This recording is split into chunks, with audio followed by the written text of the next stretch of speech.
I'd like to announce my new book, How to Be Happy, St. Thomas's Secret to a Good Life. Although just about every marketing firm, self-help guru, and man on the street has an answer, very few, if any, understand true happiness. It doesn't come from power, pleasure, popularity, or possessions. So what is happiness, and how do we find it?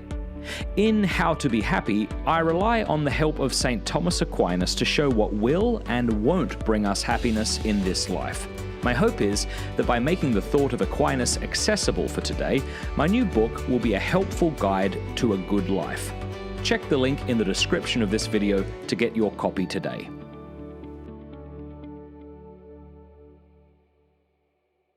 Not yet. Now we are. Now we're live. Okay. So yes, King James Version is my favorite, and this one has the Apocrypha in it, or the Deuterocanonicals, we should say. Oh, wonderful. Yeah. I've never been able to not like the King James. If you grew up with it, it's in your bones. Yeah. It's beautiful. It is beautiful, and I was giving a talk in South Carolina, and there was a priest there who was an Anglican who converted to Catholicism and is now a Catholic priest. And he pulled this off, and I said, one of the problems is it doesn't have the Deuterocanonicals. And he said, well, this one does, and he gave it to me. Great. Well, the key to ecumenical reunion is that everyone, Protestant and Catholic alike, must read the King James Bible and the Latin Mass. Interesting.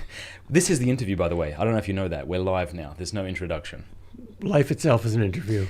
Now, are you sure you don't want to taste some Sweet Baby Jesus chocolate peanut butter porter? Just a little bit. I'll take Sweet Baby Jesus, but I will not take chocolate peanut butter beer. Look at that. That looks like something you'd put in your engine. No. Single malt scotch, yes. But motor oil, no. Please. I'll let you know what it tastes like. Here we go. Motor oil, right? Not terribly good, actually. I was really hoping it would be. I warned you. Tastes like chocolate peanut butter porter. Why would anybody do that? Sadism. Yes. So how has COVID been for you? It makes you appreciate real life. Back to normal. Have you had it? Did you normal. get COVID? Oh, no, not at all. But we're just isolated like everybody else. Can't wait to get back into the real world. I feel as I've been 1 foot in the Matrix, 1 foot in the real world for a year. Are you an introvert? Yes. Me too. A loner. If I'm at a party, I can chat with 1 or 2 people in a corner about something interesting. But the hostess of a party will always stop you from doing that. Bloody hostesses. Yep. Ruining my fun. Of course. But for some reason, if it gets to be about 5, 6, 7, then I can't. Then I get burnt out, and I just want to go be on my own. Well, you're forbidden to have fun at parties if you're an introvert. You have to make an impression. In other words, you have to put a face on. Mm-hmm. So what do you like? Do you agree with that? Do you find that too? If you have a couple of people, it's okay. But if it starts to get bigger, you find it more difficult? Well, this is why I don't like parties, because they don't usually tolerate just 1 or 2 people. In a corner somewhere. In a corner somewhere. They make you mingle. Yeah. This is not a party. This is 2 people talking. Yeah. How would you define introvert, and why do you think you're that? Not self-conscious. You're not? I'm not self-conscious, no. By introvert, I mean I enjoy solitude. I enjoy being alone. I enjoy thinking. I enjoy one-on-one conversations, real conversations. As soon as there's something between us, like a phone line, it seems artificial to me, and I clamp up. And when there are 3 or 4 more people around, it's as if you have to have 3 or 4 conversations at the same time. Like in an Italian restaurant. I can't stand Italian restaurants. Everybody's talking at the same time, and I can't distinguish one voice from another. It's ADD. ADD. I think I might have that, but I'm not sure. Well, it's probably ADHD because I'm a philosopher and high definition. High definition, exactly. HD. Yeah. If I walk into a mall, you remember those things we used to have? Yeah, before COVID. Yeah. Before COVID and Amazon. If I walk into a mall, I get exhausted very quickly. And I think it's because there's too much going on that's trying to grab my attention. My wife doesn't have that problem. I wonder if that's somehow associated with ADD. Not being able to concentrate on one simple thing, but having my attention being diverted in 100 different ways. I think it's a gender thing too, because women are much better at multitasking than men, especially if you have large families. You're an octopus. You have to keep all 8 balls in the air at the same time. Yes. That's why we go away from home and specialize and do silly things like scholarship, whereas they stay home and do the important things. So in the entire history of Western philosophy, there's not a single woman philosopher of first importance, mainly because they have too much common sense. What do you think of the gender confusion things going on today? Do you try not to think about it? Or I do you try just not to think about bury it. your head in the sand? It's absurd. Yeah. The worst thing about it is the manipulation by the media. I mean, a generation or two ago, everybody thought that transgenderism was ridiculous. And now, because of media propaganda, this is politically correct, so you have to be online. And they're persuaded. Everyone's persuaded. I was reading in The Two Towers, what's Boromir's brother's name? I forget. Faramir. Faramir said to Frodo regarding Gondor, "We are a failing people, a springless autumn." Is that where America is? No, there's hope. Yeah? You ride through places like West Virginia and you find there are still people with common sense. They don't control the media, but it's still a democracy and we can vote for whom we want. Okay, this is interesting to me. So you're much more optimistic about the potential outcome of the United States than I am, I think. The United States as a government, maybe not. The United States as a people, yes.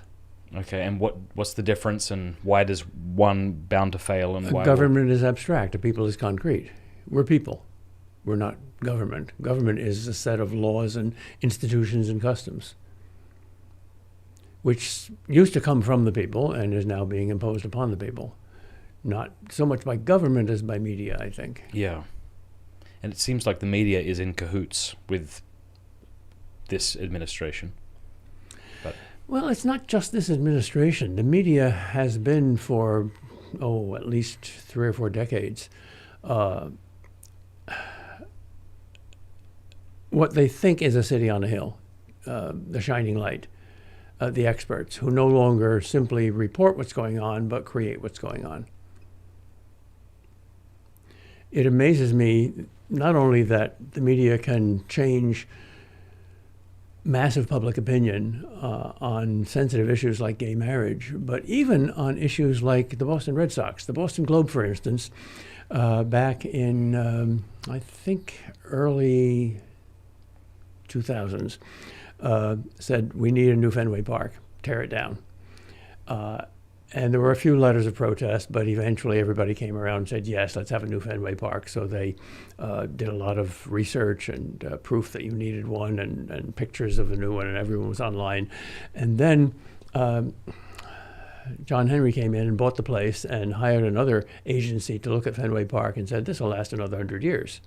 So they changed their mind again and said, now we can preserve Fenway Park. And public opinion changed once again, 100%. Now we don't want a new one, we want an old one. Now, the Red Sox are Boston's religion. Anything else is secondary. For the paper of record to change religious belief in a week from yes to no, and then again from no to yes, that's miraculous, that's scary. But it happened. Yeah. I find it interesting, too, that we probably all think that we make decisions based on the facts and that we're not easily swayed one way or the other. But I think, for the most part, we tend to vote how our neighbors vote. So people around the country have very different opinions of the COVID restrictions, for example, or their opinion about Biden or Trump. And it seems to match up with whether they're in Portland, Oregon, or in the South. And which TV station they listen to and which newspaper they read, yeah. So how do you get around that? Do you listen to one particular station or all of them or none of them? I ignore most of them. I have more important things to do. Henry David Thoreau said very wisely, read not the times, read the eternities. So what have you been doing during COVID? Writing. Writing? How many books have you written now? I think it's about 100. That'll do. I'm not sure which one is number 100, but I'm still going strong. And what have you been writing? Well, I recently? finished a series of homilies for Bishop Barron's Word on Fire. And What am I doing right now? When you say homilies, you mean for priests to use? Yes, or for just people to reflect on scripture passages. The 3-year liturgical cycle, that's almost 1,000 pages long. And I'm doing one on popular philosophy, what every Catholic ought to know, for Ignatius Press. Great. Thinking of writing a book on humor. The one thing I know is it can't be a serious book. And most of them are. That's a shame. You wrote a book for, was it Augustine Press or something, on philosophy, 100 philosophers you need to know, or something like that? St. Augustine's Press, yes. Oh. It's a 4-volume history of philosophy for beginners called Socrates' Children. And St. Augustine's Press still does it, but Word on Fire is coming out with a new edition of it. Good. And I'm kind of proud of it. It took a long time and a lot of research. And there's no book that quite fits the niche. It's what you find is either 1-volume histories of philosophy, which can't really go into depth, or Copleston's classic 12-volume thing, which is for scholars. It's very, very good, but it's hard reading. Yes. So mine is in between the two. Fantastic. Has it been published yet? Oh, yes. Yes, it's been out for a while. Have you you go. I think it's been read by a few New Zealand sheep farmers. Ah. I write rare books. Have you sent it to them? No. I got a letter from one once. What did he say? It was about another book, but he liked it. It was The Philosophy of Tolkien. I was just in New Zealand a couple of years ago before COVID happened, and I got to go to Middle-earth. Yes. It was really beautiful. I'm sure. When's the first time, do you remember, picking up The Lord of the Rings? Oh, this was back in the 50s. That's when it was published, wasn't it? Mid-50s or thereabouts? Yes, and I've been into science fiction and fantasy, and I had a few friends who read The Lord of the Rings and said, you have to read this, it's a masterpiece. And I started, and I got about to page 50, and I said, well, this is well written, but I'm not that interested in hobbits, and it seems a bit slow, so I put it aside. I'm an idiot. And then a few years later, I tried it again, and I've read it every few years since. I must have read it a dozen times. Really?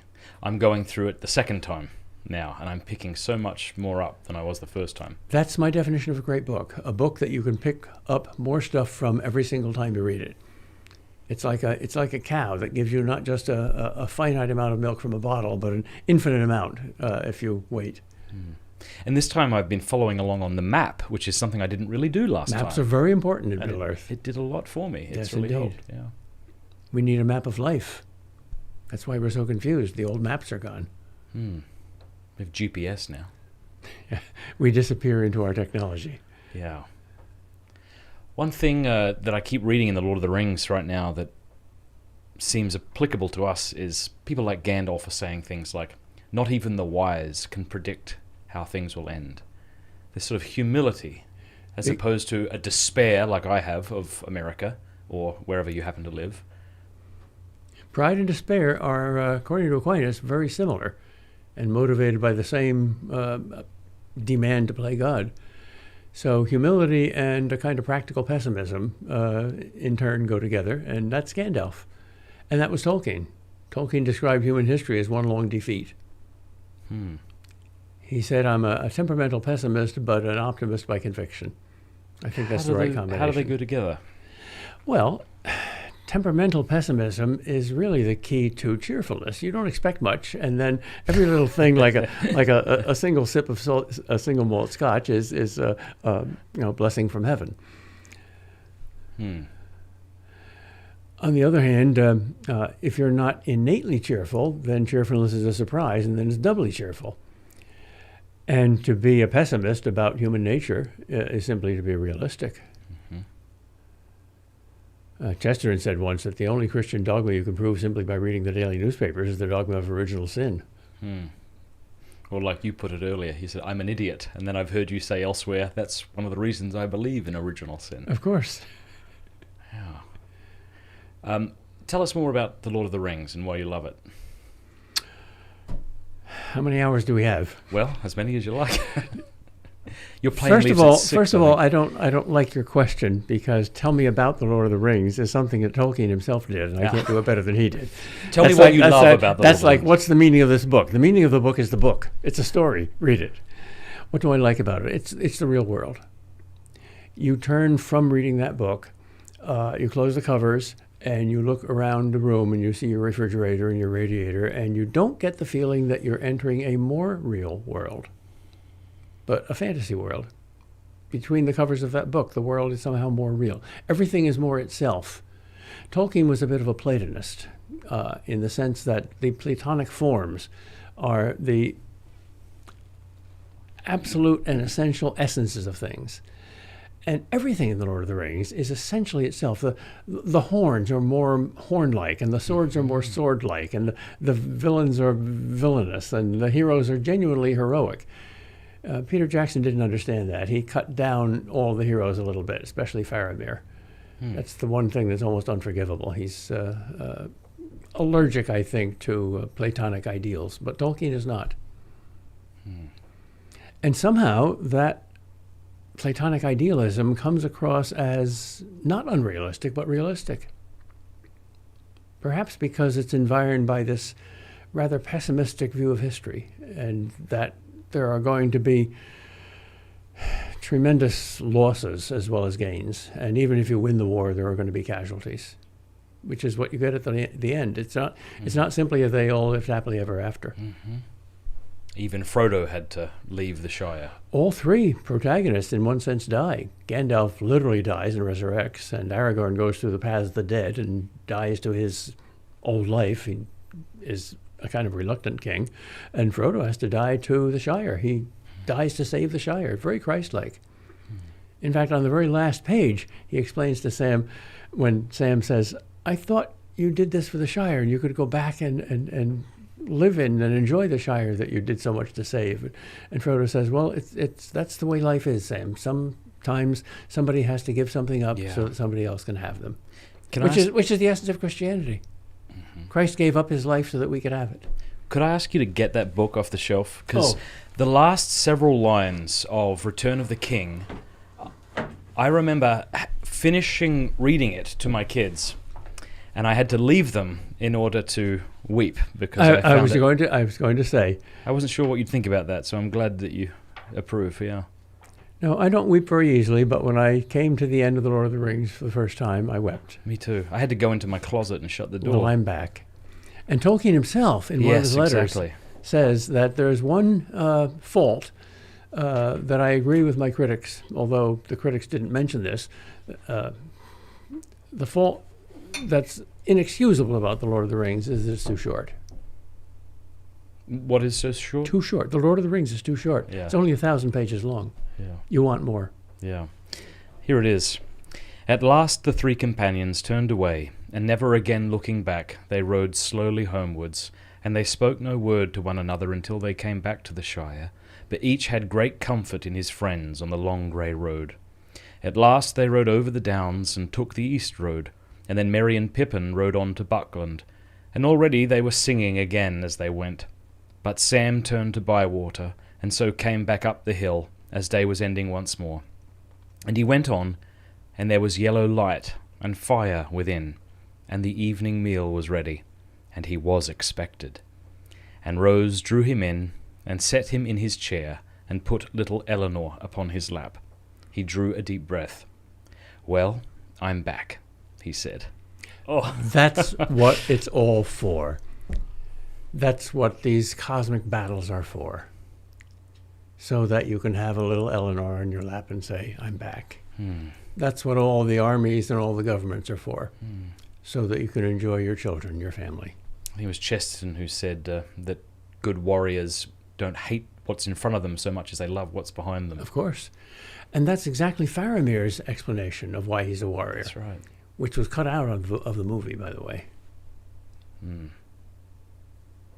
What did you think of Tom Bombadil? Delightful. I love him the second time round. The first time I thought someone was playing a prank on me. I didn't understand it. I thought it was stupid. There's no explanation for Tom Bombadil. He's just there. He comes bounding into the book as he came bounding into Tolkien's imagination, and he's not an allegory for anything.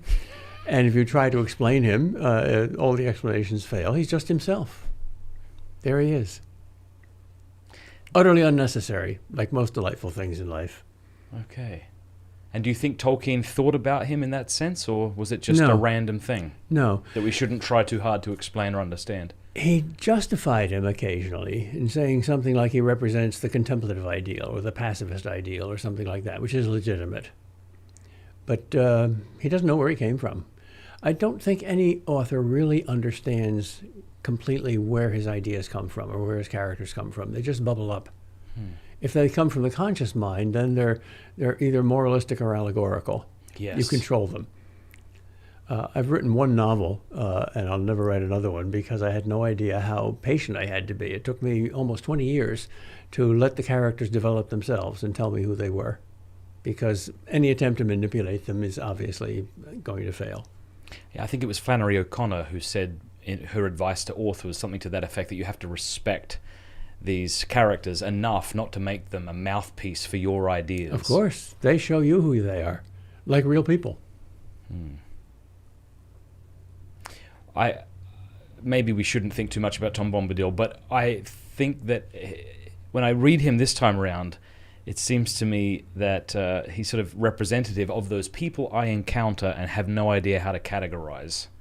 Well, maybe they're angels in disguise. Angels are very good at disguising. Maybe. Are you one? You'll never know, will you? Okay, yeah. My dad, he was in the Navy, and this was before the time of phones, of course.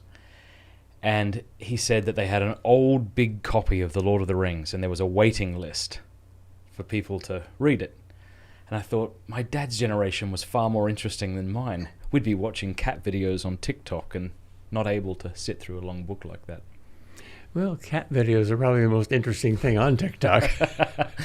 Have you ventured into TikTok? No, but I've ventured into cats. We've always had cats. How many? One at a time, usually, but they are startling. I love cats. So do I. I'm allergic to them, but I love them. Oh, what a pity. I love dogs, too. Cats and dogs ought to live together. It's so broadening to them both. It's like men and women. Exactly. How are you and your wife different? Oh, in almost every possible way. I'm Dutch, she's Italian, she's from a big family, I'm from a small family. I'm patient, she's impatient. I'm able to do one thing at a time. She's a master of all that she surveys. She's smarter than I am, and I rarely lose arguments to male human beings, but I lose every argument I ever have to my wife. She's usually right and I'm wrong. Really? What do you think of the temperaments, the choleric, sanguine, phlegmatic, etc.? I think that's simply true. And modern psychological terminology might change, but the temperaments don't change. So you and your wife, what are you? Oh, we're both melancholic. Okay. This is probably why we've always had basset hounds. They look so melancholy that they're more melancholic than we are, so they make you look happy. Okay. I'm melancholic, choleric. And my wife is, if you were to read in a dictionary choleric, her face would be next to it. She's a powerhouse, yeah. Mm-hmm. So there you go. God has a sense of humor. And, the funniest thing to a man is a woman, the funniest thing to a woman is a man. He didn't have to do that. He didn't do it with any angels. Yeah. Although one is not sure whether angels have anything like gender. Maybe they do on a spiritual level. That's not certain. Now, if Aquinas is right and every angel is its own species, what would that mean for their gender? Well, there couldn't be the kind of gender in angels that exists in humans as a genus, because each angel is its own species. Let's see, how does that go? Aquinas is certainly right about angels. He's called the angelic doctor. He may not be an expert on animals. In fact, he thought there were no animals in heaven, which is an inexcusable fault, which God deliberately made him do so that we wouldn't idolize him. But he's almost certainly right about angels. So when you say Aquinas is wrong about angels in heaven, do you mean angels in this life survive death and enter heaven, or that there just will be animals in heaven? No, I didn't. I don't think Aquinas is wrong about angels at all. No, I mean animals, though. Oh, animals. So no. you think there's animals in heaven, but do you think they survive death? No. Just God happens. recreates them. Right, good. I mean, it's a new heaven and a new earth. He recreates a whole universe. So why couldn't he recreate animals? Why would he put us into a universe with everything else in it? People and rocks and butterflies and angels and no animals. It makes no sense. That's almost a supernatural mistake. That's a little bit like C.S. Lewis not becoming a Catholic. There's no reason he shouldn't become a Catholic. He was so deeply Catholic in every way, but he was born in Northern Ireland, so God deliberately stopped him from doing that, so all the Protestants would read him. Yeah, that's good. I like it.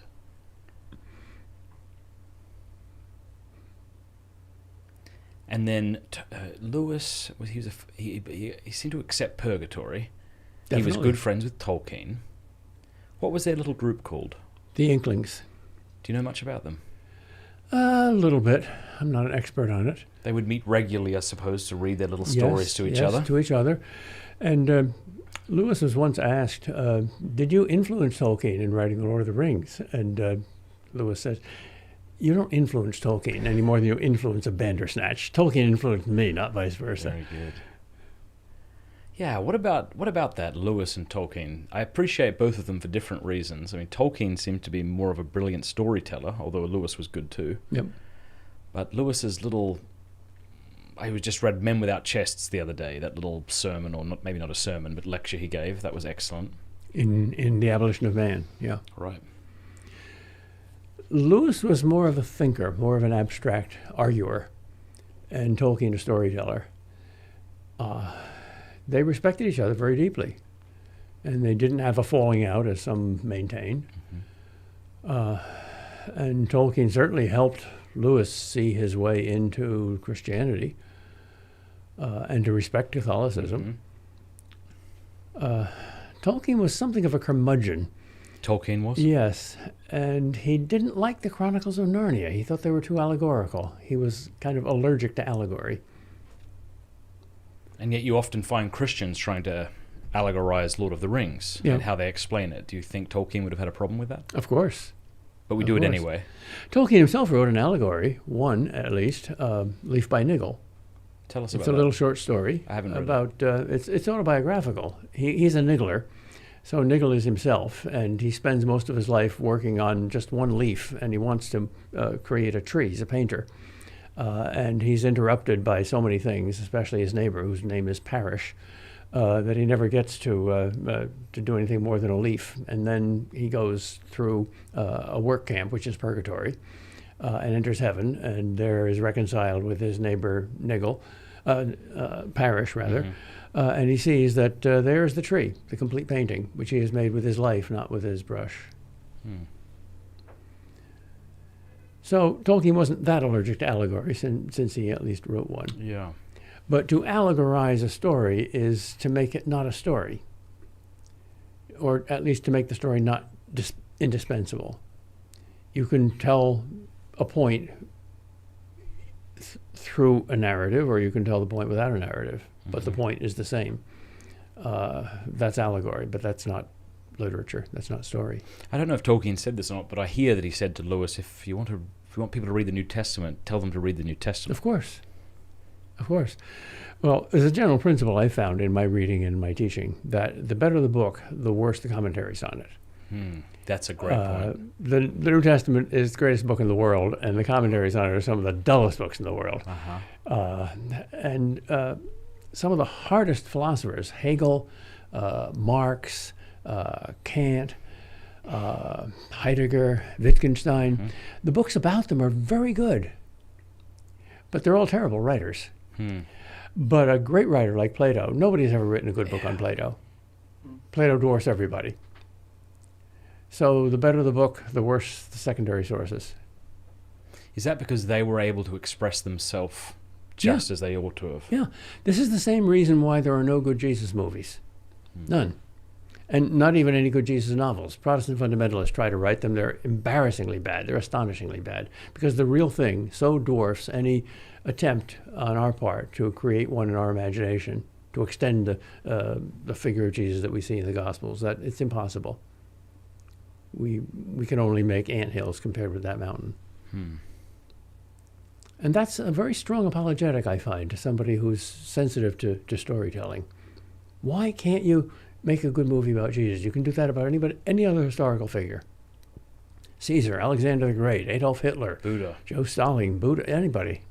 Can't do it with Jesus. Well, What did you think of Gandalf in Lord of the Rings? Was he depicted well? Perfect. Yeah, I thought so too. Perfect. The archetypal wizard. He did a great job. I mean, you said you didn't like some of the things that Jackson did, but... The casting is excellent. Oh, excellent. Yeah. Even Aragorn, they tried to get Daniel Day-Lewis, who would have been even better if he had done what he did in The Last of the Mohicans. But he bugged out. Probably regrets it. Yeah, I think so. But Viggo Mortensen, who doesn't look like a king, did a wonderful acting job. And Gandalf was perfect. And so was Frodo and Sam. And the only ones that were not perfect, and I don't think they could be perfect, were the female elves. Galadriel and Arwen. They were too human. They weren't ethereal enough. Yeah, what do you think of Galadriel? Well, she's an elf, and she's like us in many ways. She has a checkered history.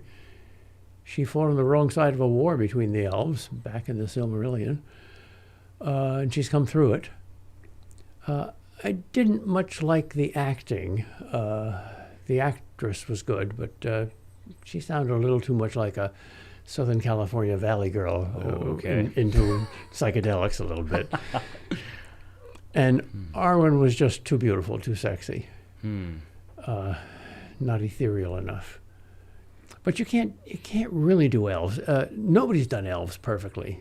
I wonder if that's Tolkien's elves are, well, they're named perfectly. Everything is named perfectly, and they're described fairly well. But the attitude towards elves, especially on the part of the hobbits, especially on the part of Sam, that's perfect. Well, and Gimli too. Yes. When somebody speaks against Galadriel, he wants to take their head off. Yes. Well, elves are sort of halfway between us and angels, and I'm unimpressed by almost all angel art or angel movies. Yeah. That's true too. What angels are must be so superhuman, so transcendent that to try to express them in human terms, interesting, can't be just right. And that's perhaps why you think the same about elves. Yeah, because they're halfway between us and angels. Yeah. I think angels are what abstract modern art is aiming at. I don't like most abstract modern art. Okay. But if an artist came to me and said, "How can I depict an angel?" I would say, "Well, study 20th century art, not medieval art." Okay. Do you know a lot about the backstory of the Lord of the Rings? Or enough? You mean in Tolkien's own life? In lore, yeah. How he understood them. If it weren't for C.S. Lewis, nobody would have the Lord of the Rings. Tell us about that. He pressured Tolkien to keep trying. 11 times it was turned down by publishers. Mainly because Tolkien insisted that they publish the Silmarillion with it, or parts of the Silmarillion. And Tolkien had just given up until Lewis brought something that both of them were unfamiliar with, a technological gadget called a tape recorder. And he said, "Why don't you try reading one of the chapters of your manuscript into the tape recorder and seeing how it sounds?" And Tolkien finally was persuaded and did so, and said, "It sounds good. Maybe it'll sound good on print too. I'll try again." And he did. Do we have that tape? I don't think so. We do have a tape of Tolkien reading part of The Lord of the Rings. It's the Ents. And he sounds exactly like an Ent. Yeah. Can you give it a shot? Can I give it a shot? No. Yeah. Can I imitate Tolkien, you mean? No, the Ents. I mean, the way Tolkien imitated the Ents. I thought they did a good job on the movies. I did. It's amazing that you find yourself believing in talking trees. Yeah. Astonishing. Tolkien was a very eccentric character. How so? Well, I had one of his students as a college teacher in English, and he told us stories about Tolkien's strange antics. It was a course in philology, and Tolkien came to the class the first day with a wagon full of books. He said, "This is philology. Philology means the love of language. Love is in your heart. So right now, the secrets of language are in this wagon. If I am successful in this course, they will no longer be in the wagon. They will be in your heart." The students were skeptical. It was a required course. No one wanted to take it.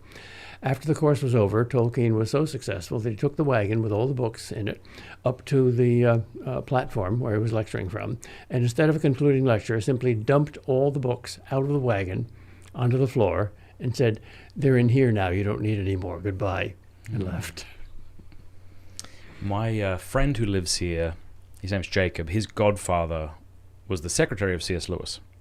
And so he has told Jacob this story, that an American was visiting Lewis and offered him a cigarette. And it was one of these cigarettes with the butt on them. And he said, "No, thank you," as he pulled out his own and said, "I prefer mine without contraception." That's wonderful. Where was Chesterton in relation to Lewis and Tolkien? Well, if there's one book that, above all, converted C.S. Lewis, it was Chesterton's *The Everlasting Man*. But they never met. Chesterton died in 1937, I think, and Lewis was just coming up at Oxford then. Right? And so he read *The Everlasting Man*, and that helped his conversion. Yeah. Wow. Especially the chapter on Christ's relation to mythology. I haven't read *The Everlasting Man*. It's a masterpiece. It's almost as good as orthodoxy. There's nothing like it. See, I've heard you say that certain students, when they read Chesterton for the first time, get frustrated with him because they feel like he's playing with them. Yes. I feel like that. Yes, but I love it. Yeah, what do you like about that? He exposes my my stupidity. He makes me stark naked and laughs at me. Why would you like that? You see, we're all upside down, and he tells us that we're upside down by turning us right side up. That's why he has so many apparent paradoxes. We're the paradox. He's unparadoxicalizing us. Yeah. Oh, I just invented a new word. I like it. Unparadoxicalizing. No, bad word. No. Too long. He was Protestant when he wrote Orthodoxy, wasn't he? And then I think converted. Yes. And one of the books that helped me to become a Catholic was Orthodoxy. I said, if this man is not a Catholic now, he certainly will be. He wrote it in 1908. And I thought he was a Catholic when I first read it. It's such a Catholic vision. Well, Anglo-Catholics are sometimes very Catholic in their sensibilities. If only they could get over that thing about being poped. They're just continuing the heritage of Henry VIII.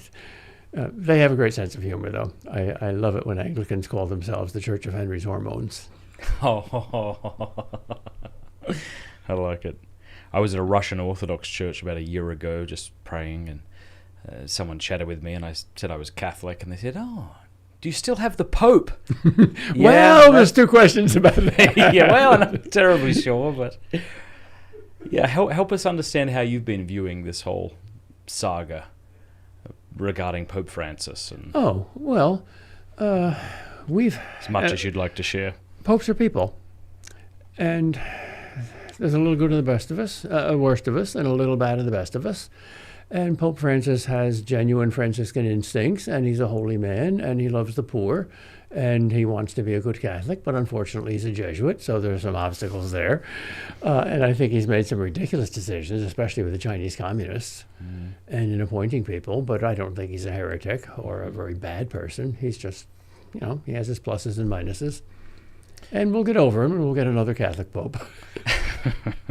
Prior to Pope Francis, when I worked in the kind of world of apologetics, I would continually reassure my Protestant brethren that believing the Pope to be infallible is not the same thing as to believe him to be impeccable, and that we can criticize the Pope and that's okay. Indeed. But since Pope Francis came along, it's like many Catholics have forgotten that we're allowed to criticize the Pope. Well, and seem to be giving the opposite impression to our Protestant unfortunately, friends. Catholics, like non-Catholics, are increasingly divided into the two camps of the right and the left. So they can't see that the other has any insight at all. I think God, in creating us so different, wants us all to expose ourselves to the things we don't know. I mean, for the Franciscan side to see the Jesuit side and vice versa, for the male to see the female, for the liberal to see the conservative, for the heart to see the head, for the cat to see the dog. This is the rule of all areas of life, so it should be in the church too. The Holy Spirit knows what he's doing. Well, that's good. He doesn't make mistakes. And therefore, he uses the same animals that Jesus used to get into Jerusalem, jackasses, all of us. And the more saintly we are, the more we admit that and laugh at ourselves. Yeah. This left and right paradox, I believe the language comes from the French Revolution, though I'm not sure it does. What do we mean by it today, and why do we need each other? What is it that both sides seem to have that the other should listen to? Well, one answer to that is the rather bad joke about the experimental operation they tried to carry out in having a mutual heart and brain transplant between a conservative and a liberal to see what happened. And the experiment didn't work for two reasons. One, they couldn't find any conservative who would give his heart to a liberal, and they couldn't find any liberal who had any brains to give to a conservative because his brains had all spilled out into the universe. He was so open-minded. Yeah. But you've got to do better than that. I mean, you've got to actually, what is it that we need to learn from those on the left, as it were? And maybe part of the problem is that the liberal is being increasingly identified with the left. Maybe we have a new category here. Well, there's two issues here. One is the role of government. Anarchism at the one hand, totalitarianism on the other hand. Where in the middle do you get? That's one aspect. Another one would be head versus heart. Liberals they think with their heart. Do everything you can for the oppressed, except for unborn babies. Liberalism ends there. And that's a good thing. If you don't have a heart, you're not human. And conservatives say you have to be responsible and you have to have law and order and truth and structure, and that's true too. Hierarchy. That's absolutely true too. You can't cut off your head or cut out your heart. I think one of the reasons young people, as I once was, find such passion about social issues, not always, but sometimes, is that very often nothing's required of us. Now, you've got people like Mother Teresa's nuns or the Friars of the Renewal who do give up their lives to serve the poor. So I can trust them when they tell me to love the poor and to be concerned about certain social issues. I find it more difficult to be open to someone's advice if they still have their smartphone, still drive around their very nice car, have done nothing to sort of sacrifice from their own life, and then tell me to love the poor. There's a character in one of Dickens' novels, I think it's Bleak House, who is described as a telescopic philanthropist. His heart burns for everyone that he can't see. It's too far away. He's looking through the wrong end of the telescope. The closer they are to him, the less he loves them. That's Dostoevsky. That's Dostoevsky too, That's, Raskolnikov, but also, who was it? Ivan? Who was it? Was it the brothers who said, I love humanity? Or maybe that was the Father Zosima who talked to the lady about that. Yep. Was that her? She said, who was it in the brothers? I know you'll know this. Who said, the closer they are to me, I find I can't stand them. How they eat, how they do this and that. Madame Holocaust, I think, confessing to Father Zosima. Yes, I could become a nun. I could give up my money, but I can't stand to be in the same room with somebody who has different opinions. Chesterton had a poem about that, something like, oh, how I love humanity, with love so pure and Pringlish, and how I love the horrid French, who never will be English. We need a scapegoat. We need to feel superior to somebody. Yeah. So either that is political or that is personal.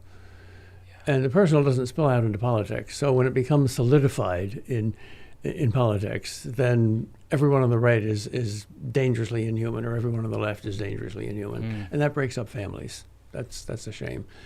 We're so into politics now that we're making a religion of it. Once religion declines, that religious passion does not decline. That comes from the human heart. Once you get rid of metaphysics, you have politics, maybe. Well, if you don't have a God up here, you have one down here, and he's either in the White House or he ought to be in the White House. That's the problem. Yeah. How do we stand on guard against that? I think a lot of people had this same experience as I did, that they felt that this election was everything and they had their person that they wanted to win. And then after the election was over, we all realized we were just kind of all whipped up into a frenzy. Well, the scary thing is that the real election, as one Southern Baptist preacher famously put it, is what's going to happen at the Last Judgment. God's going to cast a vote for you, and the devil's going to cast a vote against you, and you're going to cast the deciding vote. And if we don't have that politics firmly in mind, we're going to be tempted to absolutizing the one that we have here below. Was there a watershed moment where politics became everything for people in America? 1992, when the media fell in love with Clinton. And I still remember newscasters and commentators explicitly saying on TV, we were wrong. We thought our job was to simply report the facts, to report the news impartially. Now we realize that we are responsible for making the news. They said that? Or that's They said that. They said that on TV. I heard them say that. Respectable commentators. And it's very rare that you find a genuinely neutral media outlet that will listen sympathetically to both sides. That used to be the standard. In Australia, it feels like there's a monopoly on news. We don't have the Fox and the MSNBC. We have a sort of homogenous news outlet that cranks out the party line. And I don't know why that is. It seems like you don't have another sort of news outlet that can mobilize a significant number of people against the main narrative. So in Australia, there doesn't seem to be much questioning about the very, very, very strict lockdowns that continue to happen. There was one case of COVID in the city of Brisbane, and this was about 3 weeks ago. My sister lives there. She said the city shut down for 3 days. My goodness, from one case. Yes, isn't that crazy? But they don't think it's crazy. And if I say, gee, that seems a bit much, they sort of press back against me. And the public opinion that was behind George Pell's false conviction, that's scary. I mean, that case was so incredibly flimsy. Absolutely. And people don't see through it. I got to go there 2 years ago. I prayed outside his jail. I got to sit in the sacristy where this thing was said to have occurred. And couldn't possibly have. It couldn't possibly have. Right. And talk about the madness of crowds, to quote one book title. Well, that was the great fear of de Tocqueville. The great weakness of democracy from Athens onward is demagoguery. In Athens, it was the individual demagogue. In us, it's the collective media demagogue. How do you know if you're part of the crowd that's getting whipped into a frenzy? Is there a way to... Well, if you think you're not, you certainly are. Okay. That's like if you think you're not proud, then you certainly are. Yes, yes. So it's something to be aware of against, and on guard against, yes.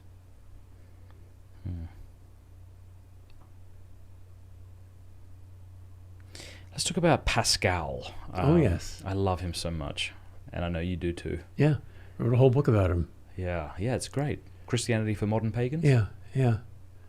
I think it's my best book, mainly because Pascal is my best philosopher. I let him speak. And I find that students are more impressed by him, especially if they're coming from a kind of agnostic position and looking at the Christian faith without firm conviction for or against. They're more influenced by Pascal than anybody else, with the possible exception of Augustine and the Confessions. I mean, Aquinas is certainly a greater thinker and a more complete philosopher, but they're not as impressed by that as they are at Pascal's psychological insight into themselves and their lives. Yeah. Is that part of the reason we love him? He was a contemporary of Descartes. He lived in a skeptical age as we do. Do you think that's partly why we resonate with him? Yes, he's quintessentially modern. He's defending the medieval worldview to the modern mind.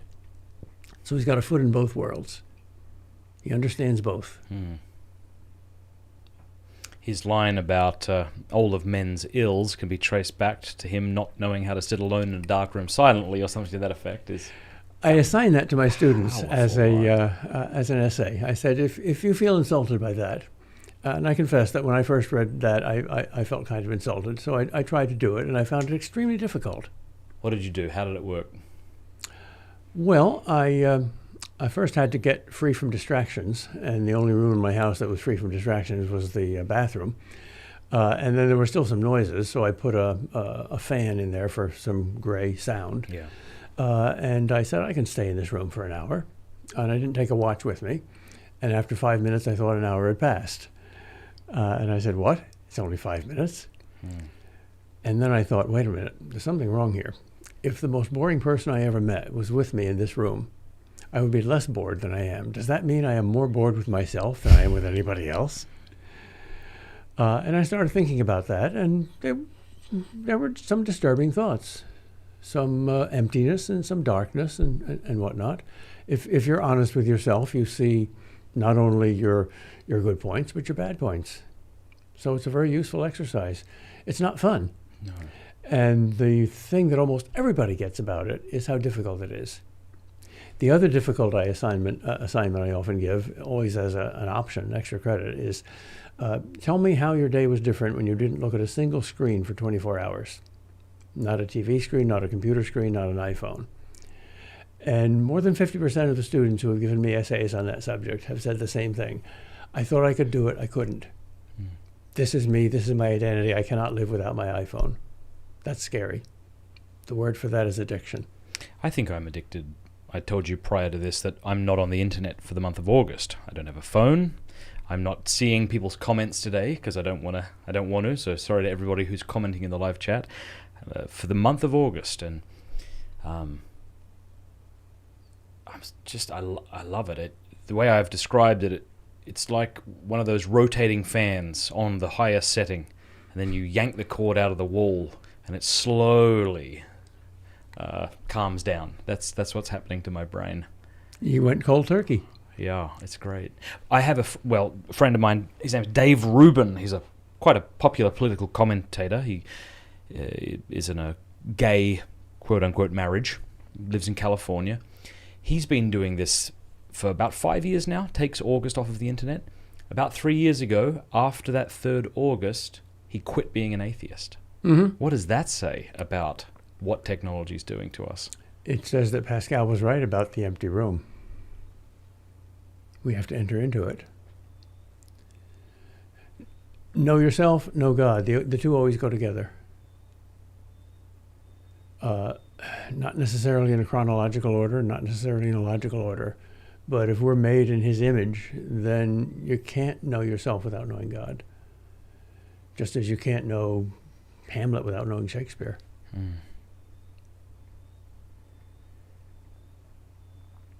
Yeah, it's the distraction, isn't it? Which we willingly dive into. It's like if you were at a party and someone you didn't like approached you, you'd find a way to accidentally walk away and not notice him. But when you don't like yourself, it's a little more difficult to get away from you. Well, if you look at the difference between the average life today and the average life 1,000 years ago in the Middle Ages, the obvious difference is the technology and the complexification. We would be bored out of our minds in the year 1000. And they weren't. Why? Why are we bored so easily? Kierkegaard explains that problem of boredom very deeply, I think, in Either Or. For the person he calls the aesthete, the typically modern man who wants just a succession of subjectively satisfying experiences. Yes. Boredom is the supreme evil. Not pain, not sin, not fear, boredom. Which is why even stupid risk-taking and war and horror movies, we love them. They're not boring. Remember that first time you saw the images of 9/11, if you're that old. Mm-hmm. How interesting. I mean, killing and being killed are certainly not boring, and that's what war is.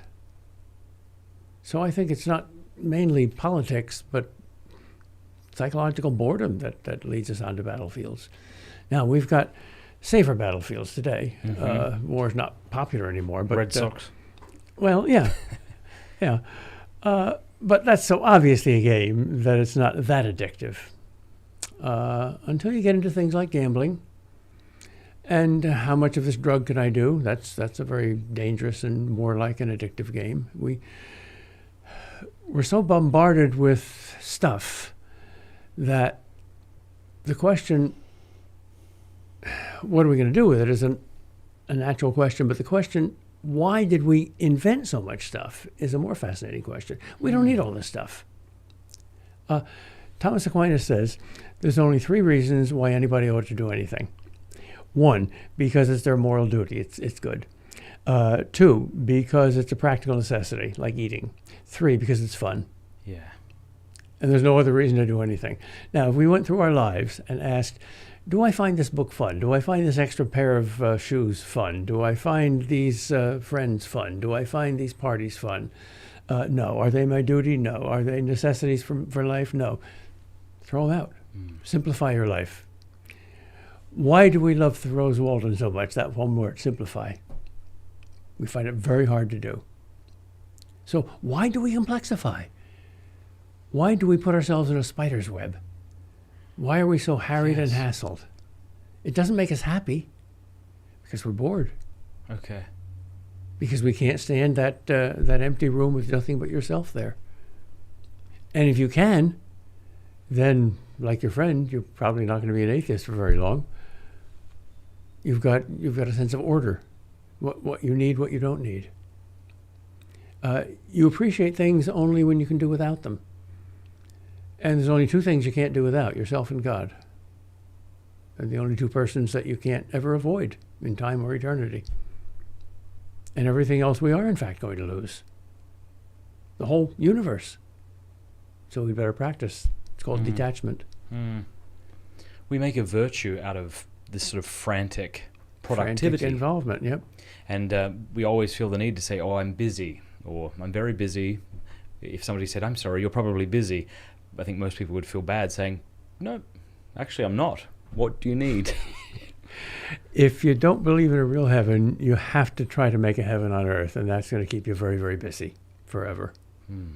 Wouldn't it be terrible if the people on Silicon Valley who are working on artificial immortality by genetic engineering succeeded? Got what they wanted. That would be hell on earth. You'd never get the rest. You'd never be able to say, finally I'm done. I'm a failure. I didn't make heaven on earth, but there's a real heaven. Hello. Yeah. That would drive us crazy. We often think that sloth, we often misunderstand sloth. And so maybe there's a fear of slowing down, fear of cutting things out of our day so that we can actually just sit. We can't sit and be contemplatives because of sloth. Yeah, so tell us, what does it mean by sloth then? Suitable passion in the face, lack of suitable passion in the face of an object that's truly good. The inability to love something that's lovable. And distraction makes us incapable of loving. Exactly. What is truly lovable. Exactly. It's like making money so cheap that there's no gold anymore. There's just pennies. There's millions of pennies, and you put one in every jar because you have millions of jars. But there's nothing that's made of gold. Nothing really intrinsically good, except people. So if you had we're still, I think we have not yet come to the point where it's popular to instrumentalize people and say you're just a penny, you're just an instrument. If you had a student come to you and say, okay, I tried the tech fast thing, not looking at a screen, and I did it, and I want to do something more. I want to be more radical in eliminating distractions from my life, but I'm also afraid of becoming lazy. What advice would you give them? Well, if they're a Catholic, explore contemplative orders. Okay, I suppose I'm asking this because I want those who are watching to be able to begin living this way. So maybe not just for contemplative orders, but those who might be married with a child or have a 9-to-5 job. What are the sorts of things? All right. First of all, if you're in a family, do it collectively, not individually, because that's going to split the family. Steubenville. Secondly, do it gradually. Which toys can your kids give away to charity they're not playing with anymore? Right. Which clothes don't you really need, and some other people do? Well, that's a fairly easy thing because it's for other people, not just for yourself. Yep. And once you see that works and it makes you happy and not unhappy, and you're not longing for those lost treasures anymore, then extend it a little bit. Activities. Do I really need to join all these clubs, or should I put all my effort into one? And do I have to have all these phone conversations? Mm-hmm. And do I have to have all these friends on my screen? They're not really friends. I'm distracting myself from what? From something better. Well, do something better. And if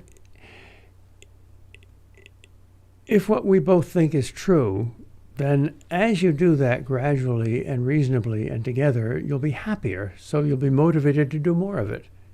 And you'll come to a point where you have a reasonable amount of stuff and you won't overdo it if you're not a fanatic and say this is an intrinsic good. It's not an intrinsic good, it's a practical good. We're unbalanced. We've got too much. You can also have too little. Poverty is no fun. And you'll come to a point where you're balanced and keep your life at that level. Do you have an ideal day? What would that look like? No, I don't. And if you had it and then I take each day as it comes. All right, but I think that's an unhealthy thing to have. An ideal day? Yeah. If my first instinct was to say, well, first of all, I'd go to the beach all morning and there would be great waves. Then I'd come back and watch the Red Sox defeat the Yankees in the afternoon, and then I'd have a gourmet dinner, and then I'd watch a great movie on TV, and then I'd make mad, passionate love to my wife at night. Yes. That would be the ideal day. Sounds great.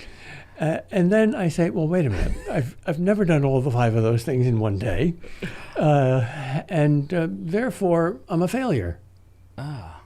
So I don't think that kind of ideal is helpful at all. I think you just take these things as they come.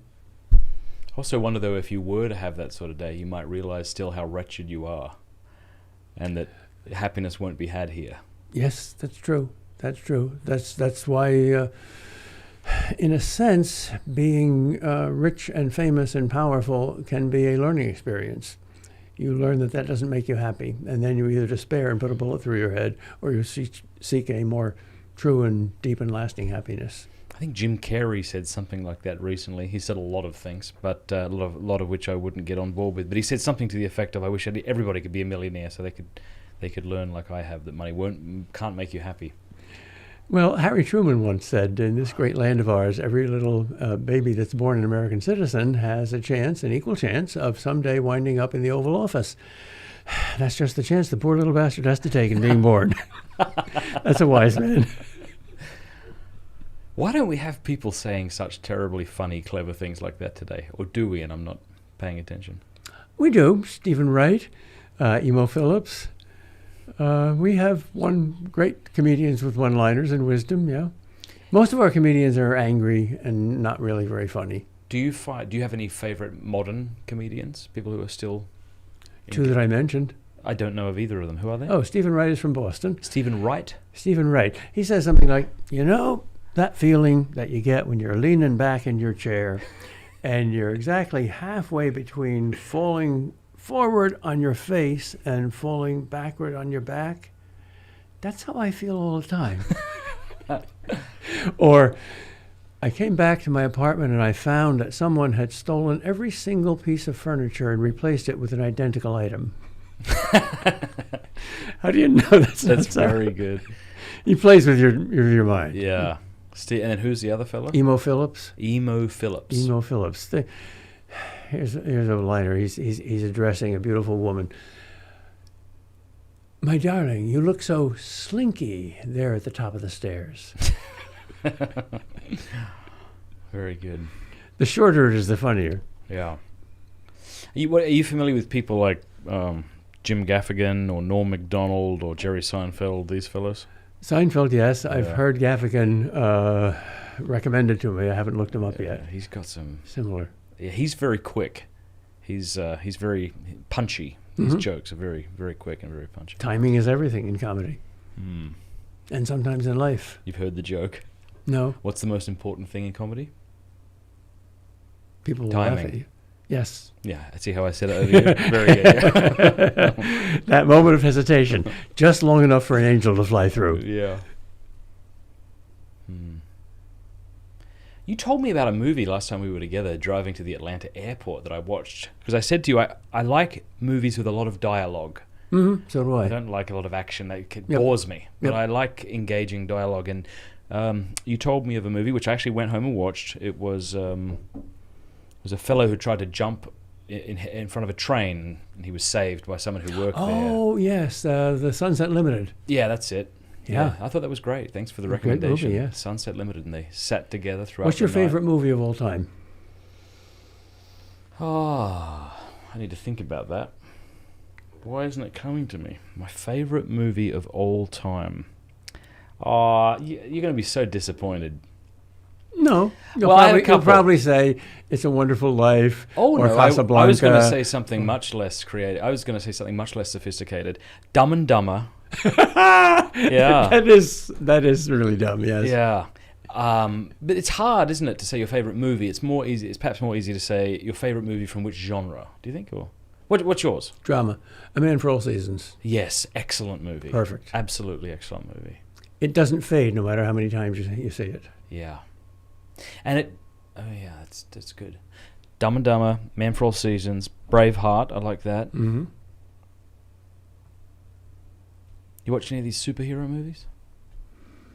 Yeah, they're pleasant distraction. Yeah, they are. They're just kind of like candy. The early Superman movies were pretty good. Were they? Yeah. Here's a question for you. Where did we get this notion of cheese from? Corny, cheese. And I ask because I was in Africa a couple of years ago, and it occurred to me that they seem to have no understanding of what I mean by that. I mean cheesy movies? Cheesy. We find things cheesy. Like, oh, that's cheesy, that's corny. Yeah. And I'm wondering if that is somehow tied with cynicism and sarcasm. Because these fellows, these people I was with... Well, Africans don't have that much to be cheesy about. Yeah. I was in a pretty rural part of Uganda. We've got so much stuff that most of it is cheap. And here's a bottle of water. It's a cheap bottle of water. And compared with beer or scotch, it's only water. But in Africa, a bottle of water is very special. Mm-hmm. That's water. They appreciate water more. They don't have that much beer or scotch and whatever.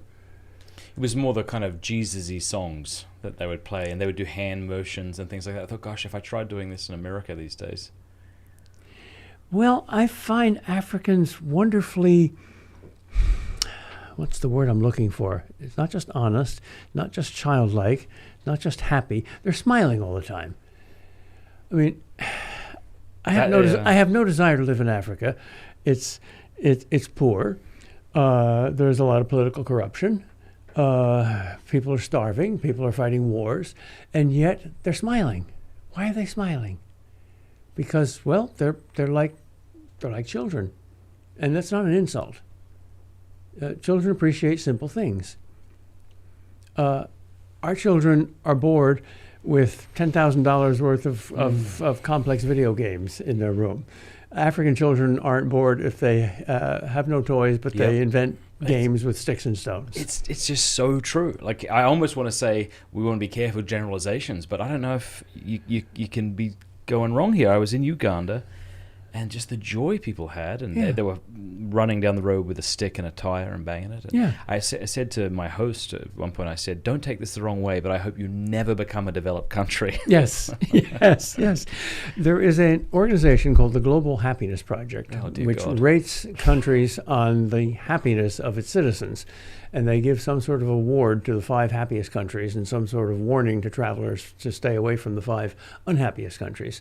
When I first read about this, I thought it was a joke. Yeah, how can you measure happiness? But it's not. They're very serious. I think they're sponsored by the United Nations, and they got scientists on board. And almost every year, the 5 happiest countries are the 5 Scandinavian countries. 5 happiest? Happiest. Iceland, Norway, Sweden, Finland, and Denmark. I'm not kidding. Aren't they blowing their brains out? And the 5 out? unhappiest countries are all in sub-Saharan Africa. When I first read that, I thought, this is a great joke. Yeah. For 2 reasons. One, everybody knows that the sincerest and most unfakeable expression of happiness is a smile. And of course, we speak about those smiling Scandinavians, right? And those dour Africans. Secondly, everyone knows that the most obvious expression of unhappiness is suicide. And Scandinavia has a horrible suicide rate, and there's a very low suicide rate in sub-Saharan Africa. But no, it's not a joke. It's serious. I don't So want to be happy. Happiness is defined by the amount of dollars in your bank account, period. End of story. Well, even if you put a bullet through your head, you must be happy because you're rich. We said so. That's insane. Yeah, what I love about Aquinas in his treatise on happiness is that he says what my mum said when I was a kid, but he backs it up with syllogisms. Yes, that's a perfect description of Aquinas. Yes, Aquinas is your mother. Yeah. Well, even when he talks about his 5 remedies for sorrow, I love what he says about tears and groaning. He says something that my mum said. He said, because things hurt much more if they're kept shut up. Yeah. Inside. That's bloody true. They have to disperse through the tears and come outward. His cure for depression, a large glass of wine, a good bath, and a good night's sleep. Yeah, that sounds good to me. But what he said about money was also good. One comedian said this. They said, well, they say money can't buy you happiness, but it can buy you a jet ski. And I've never seen anybody sad on a jet ski. But Aquinas' argument is brilliant. It's like, well, you don't want money for its own sake, like to kind of swim around in. You want it for something else. So, okay, money might be the means through which you can be happy. Perhaps we can get happiness by being powerful or something. But it can't be your ultimate good because you only want it in order to give it away, as it were. Yeah, it's a means by definition. It can't be an end. There was a great episode on the Twilight Zone, that old science fiction classic, which was almost as good as Star Trek.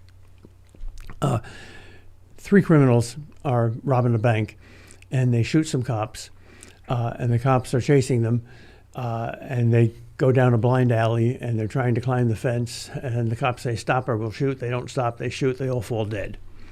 And the one that you follow is Blackie. He's a really nasty guy. And then there's Two Fingers and the Rifleman. And Blackie wafts up into the air among fluffy clouds, and he sees some angels and some halos, and he says, wow, I made it. And there he's on the golden street, and he's entering heaven, and there's St. Peter at the door in a white robe with a black beard, with a quill pen, and says, your name is Blackie. You're welcome here. You must have made a mistake.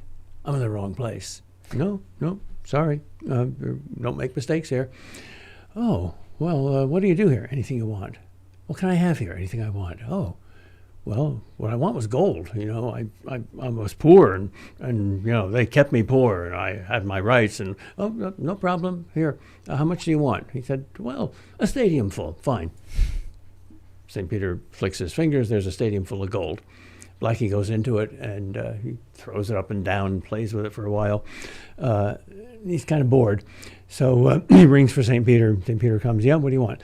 Well, I'm bored. I want something else. You know, got harems here? We got the best harems in the world. Palaces, harems, whatever you want. Oh, okay. Let me see what you got.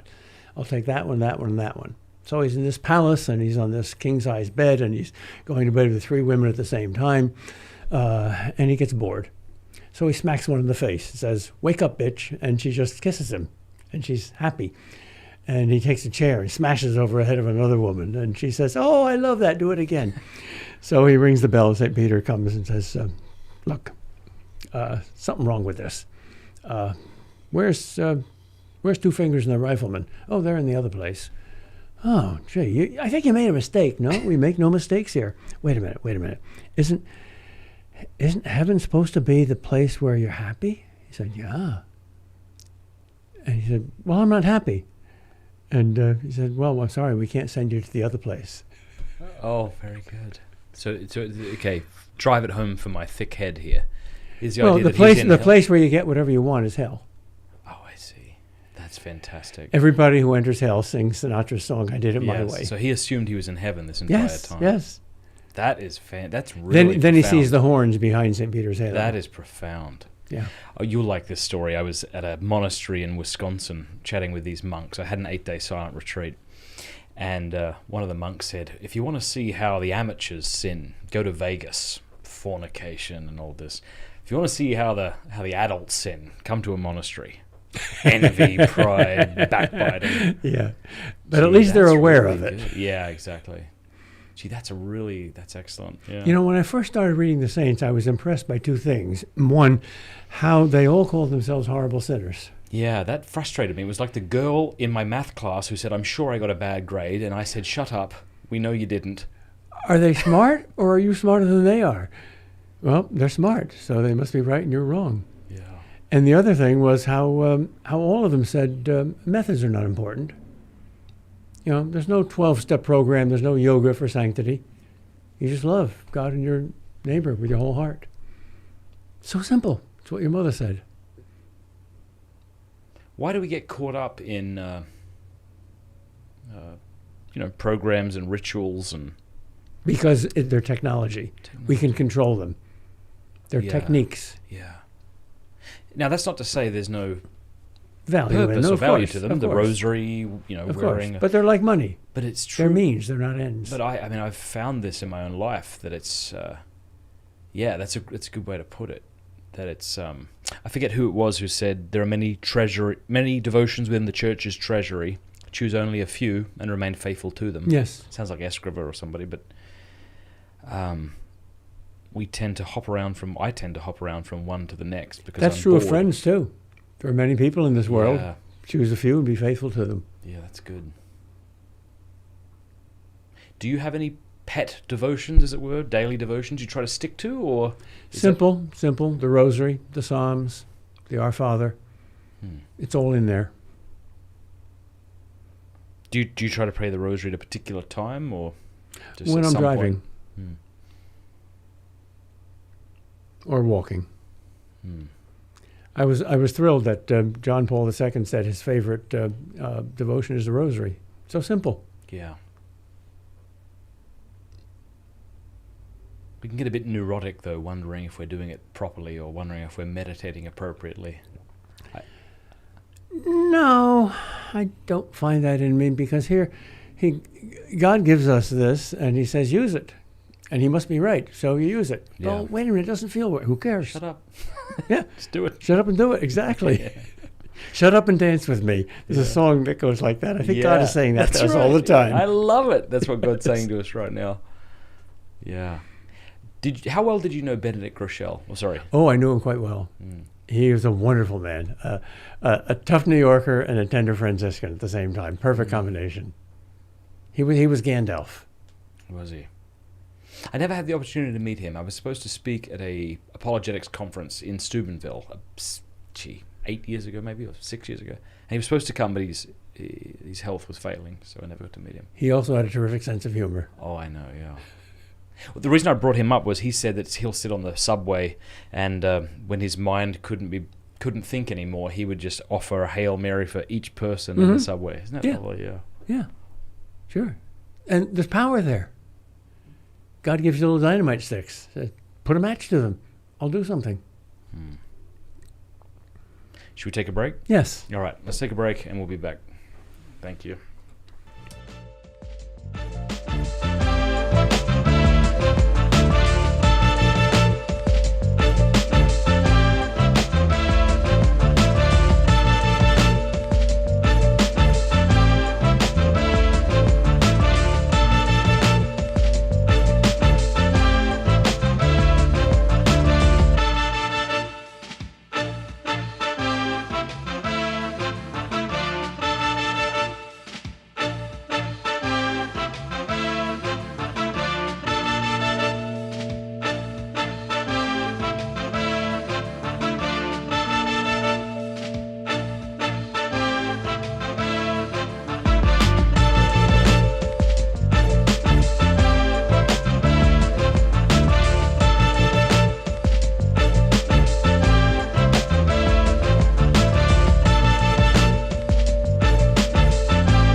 next time. That's why I believe in original sin.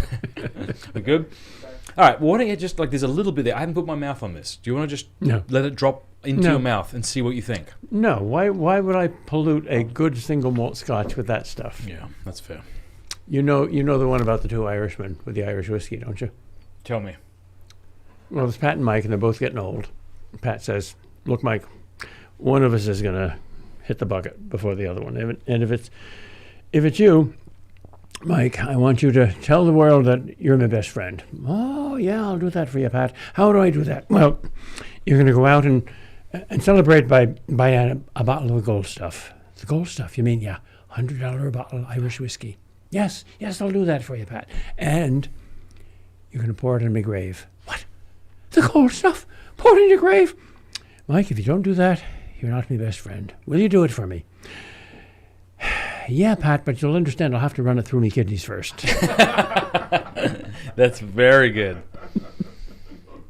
I told you the joke about the new guy who comes into town and says he teaches deductive logic at the school, didn't I? Yes. It's very offensive. Yes. Okay, Yes. well, we won't tell it again then. The one about the lawnmower. The lawnmower? No? Well, you tell me yours and then I'll... I don't know if I can say this on public. Probably can't, but I mean, what are they going to do to you? Well, probably a lot, actually. Well, hang on. Lawnmower. What do you mean? Do you want to give me a few hints in case? The American who comes into Clancy's bar? Oh, no, I haven't Dublin? heard that one. No. Oh. That's not what I'm talking about. Well, since I set it up, I've got to tell it. All right. Goodbye, YouTube. Google's going to cancel it. Oh, dear. All right. Pat's a regular customer, and one day he's the only one in the bar. Clancy's polishing glasses behind the bar, and an American comes in. Looks funny, talks funny, walks funny, dresses funny. So Pat strikes up a conversation with him. Says, Just bring this in front of your mouth a little bit. Yeah, thanks. "Are you from the other side of the pond, maybe?" "Yeah, I'm a New Yorker." "Ah, I thought so. What are you doing in our Fair Isle?"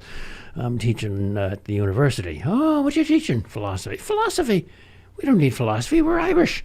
What kind of philosophy are you teaching?" "I'm teaching logic." "Logic? We don't believe in logic." "What do you believe in?" "We believe in magic." "Well, logic is a kind of magic." "What do you mean logic is a kind of magic?" "Well, ever hear of deduction?" "Deduction? No, I don't think. What does that mean?" "Well, you tell me something that you want me to know, and I will deduce from that some things that you don't want me to know." "Oh, you can't do that. If I don't want to tell you, I won't tell you. There's no magic can do that." "Yes, logic is a kind of magic. I can do that." "Prove it to me." "All right. Pat, I think I can deduce the secrets of your sex life from the contents of your garage." "No, you can't. That would be a magic." "Well, let me tell you. Have you got a lawnmower in your garage?" Similar, yeah. A what? "A lawnmower. You know what a lawnmower is, don't you?" "Yeah, I know what a lawnmower is." "Well, do you have a lawnmower in your garage?" "Yes, I do. So what?" "Aha. If you got a lawnmower, I deduce you got a lawn."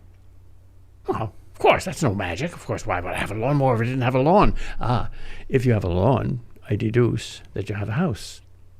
"Well, true. There's still no magic there." "Ah, but if you have a house, I think you have a family." "Oh, this is true. Never told you about my family.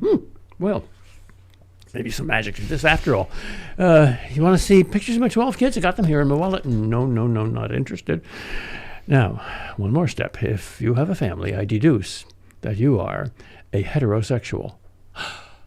"Oh, it's true. The secrets of my sex life revealed from the contents of my garage. This is strong magic indeed. Can you teach me to do this deduction sort of thing, magic?" "Yes, I can. Come to my class tomorrow morning at the university, and I'll give you a lesson in logic." "Oh, I'll be there. Thank you. The American leaves. Clancy comes up, says, "Who was that guy?" "Well, he's from the other end of the pond." "I thought so." "He's an American." "Thought so." "He's a New Yorker." "Thought so." "And he's teaching philosophy." "Philosophy? We don't need philosophy." "That's what I told him." "What kind of philosophy is he teaching?" "He's teaching logic." "Logic? We don't have logic. We have magic." "That's what I told him. But logic is a kind of magic, Clancy. You see, he deduced. Well, let me show you the magic." "What?"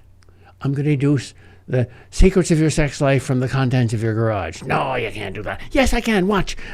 Clancy, have you got a lawnmower? A what? A lawnmower. You know what a lawnmower is, don't you? Yeah, I know what a lawnmower is. Well, have you got one? No. Clancy, I've been coming to your door for 30 years, and it takes this foreigner to teach me that you're a queer. Yes, that was it. That was the one. But you said it way better than I did. No. Mine was a new guy comes to town and he says he asks, do you have a playground? And from that he deduces he has kids. From that he deduces he's married. But that was way. Yeah. Gosh, now I'm gonna see if I can find one. That's not really a joke against queers, but against the Irish. Against the Irish, poor Irish. Yes. The Irish can take a joke better than anybody else. How come almost all good comedians are either Jewish or Irish? Why? How? Are you asking? I don't know. Suffering, I guess. Yeah, there's a sort of world weariness in the sort of Jewish humor, isn't there? Yeah. Let's not get started on Jewish jokes all day. Actually, you know what's funny? When I had you in the studio last time down in Atlanta, we did some jokes for my patrons. It was off air. And after we wrapped up, you walked out, and the man who was filming us, I didn't know him, he was a hired hand. He came up and went, wow, that guy knows a lot of Jew jokes. I went, yeah, shut up, just keep it to yourself. But of course, they're all in very good jest. Yes. Yeah. I'm trying to think of one joke. Let's see if I know if this is any good. Teenager comes downstairs into the kitchen. He's lost his drugs, and he's very nervous about it, and he says to Grandma, have you seen a bottle of pills? They say LSD on them. It's just it's medical pills. And she says, forget the pills. Let's do something about this bloody dragon. In other words, yes. Trying to think, what's the sign that somebody... Dragons. Why does every culture have dragons if there are no dragons? Do you think it comes from our discovering dinosaur bones? No, I think it's Jung's collective unconscious. I think that the serpent in Eden was a dragon, and we sort of remember that, no matter where we are. Nahash? What's the Hebrew? Nahash? Don't know. But it doesn't mean snake, I don't think. I think it was more like a dragon or a sea winged monster. Snake, maybe. Have you been following the work of Jordan Peterson at all? No, but I hear a lot of people talking about him, and I'm eager to read him or read him. Oh, good. Yeah, He sounds like a wonderfully uncommonsensical person. Yeah. In other words, commonsensical. Yes. Yeah. Do you try to keep your head out of a lot of the modern church and political drama on purpose, or do you find you've been doing it for so long you're not even that interested anymore? I'm an absent-minded professor. I don't find it onerous to keep my head out of it. I don't want to get my head into it. Yeah. What's your favorite class to teach? A class where I can teach just one book, like Augustine's Confessions or Plato's Republic or Tolkien's Lord of the Rings, and go deeply into that. Now, you teach at Boston College, which, I mean, I'm sure they have good Catholic faculty and even good Catholic students. Yes. But I think generally it wouldn't be thought of as a solid Catholic school in the sense that the majority of the students coming are solidly Catholic. What's been your experience of trying to evangelize students, and any good stories there? Well, the students themselves sometimes have to evangelize the professors. It's their joke that BC means barely Catholic. And there's a lot of students that are searching for a deeper Catholic faith. It's a place where you can lose your Catholic identity or you can find it. It's a little bit like New York City. You know, a lot of opportunities. It's a great place. I love it. I'll be there till I die. But most of the students I get in upper division classes already are in love with Aquinas or Augustine or C.S. Lewis or Tolkien or somebody like that. So you don't have to evangelize them.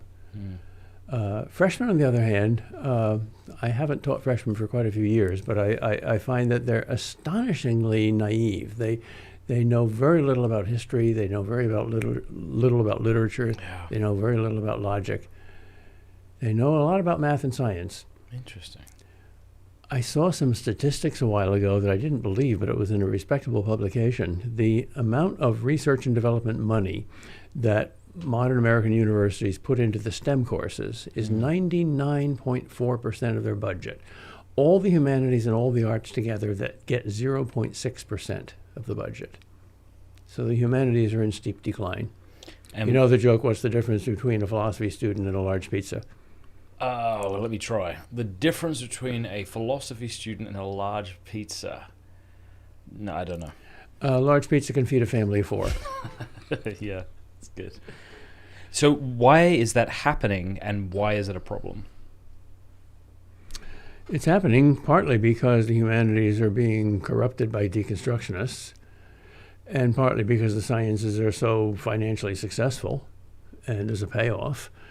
And it's happening above all because we've changed our hearts. What we love is no longer wisdom or truth or goodness or beauty, but success and power and technology.